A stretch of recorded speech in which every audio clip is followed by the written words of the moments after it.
Hi everybody and welcome to today's video. Will stamp duty change in 2022?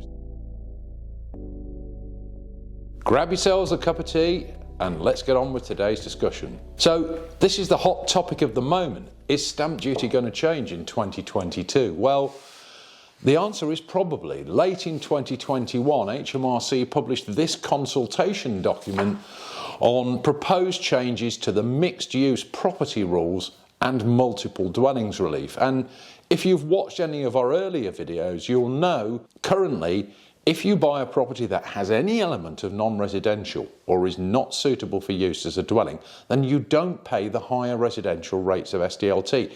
And HMRC are consulting about how they can change that to remove the advantage that these properties have.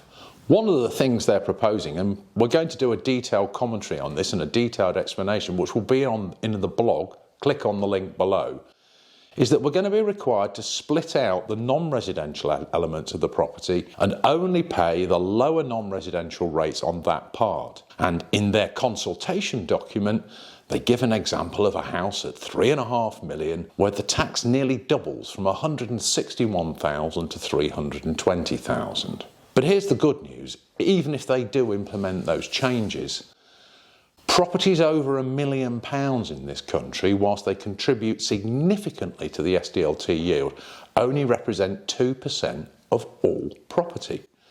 If you're buying a property at £1 million or less, these proposed changes, if implemented, won't affect you at all. And so you're probably no need to be worried about it. Where it's really going to bite down is on large country estates and expensive London properties where certain features which currently make them mixed use will no longer be available. And as a result, the tax savings just simply aren't going to be around. More importantly though, they're proposing to change the basis of calculating multiple dwellings relief. And for the vast majority of us, that's afforded as a £10,000 saving minimum if we've bought a house with an annex. They're now proposing that the granny annex advantage should somehow be eliminated.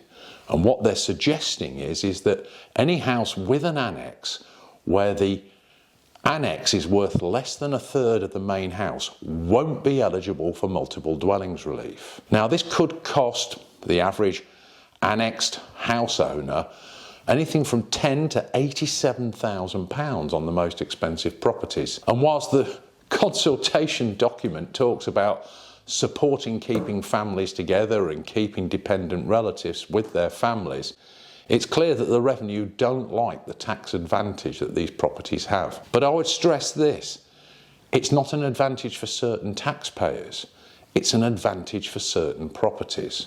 Now, what will that mean for most of us? Probably going to mean that over the course of 2022, although I suspect possibly not even till early 2023, we're going to see the law changed. But it can only be changed going forward, which means many of the advantages they talk about in this document are actually going to be available on past historic purchases if you can conduct a review of your transaction, and certainly available up until the point the law changes. Now, at Cornerstone SDLT Refunds, we've been successful in recovering over £15 million in overpaid SDLT in the last 12 months. And I'd strongly suggest that you click on the link below, go to our website and allow us to conduct a review, because you may be one of those people that's overpaid. As to the future, well, it seems that this difference, which has existed since 2016, is about to finally be corrected. Let's wait and see when it's from. Thanks for listening. If you've liked this video, please click like and subscribe to receive further updates, and I'll be talking to you soon. I've been David Hanna. This has been Cornerstone SDLT Refunds. Thanks for listening.